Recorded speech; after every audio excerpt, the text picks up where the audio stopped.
Hey you guys, it is me Laura with scrapsofencouragement.com, and I am here today to show you how to re-ink your ink pad. This one is really dry. I think it must have gotten left open for a little while. So I am just taking my re-inker that matches my ink pad and I'm putting dots and squiggles all over the place.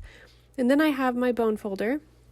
You can use a credit card or a ruler, anything like that, and just spread the ink out so that it kind of soaks into the pad and gets easily distributed. And then this is my bone folder, so to clean it I just use my stamp cleaner and I clean it the same way.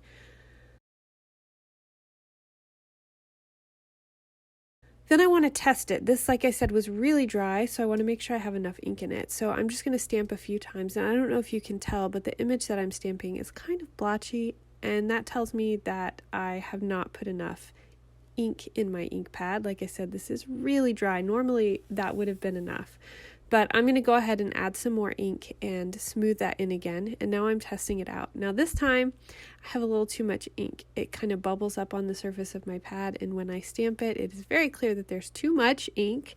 So if that happens, just turn your pad upside down onto a piece of paper, get some of that additional ink out, and then you should be good to go.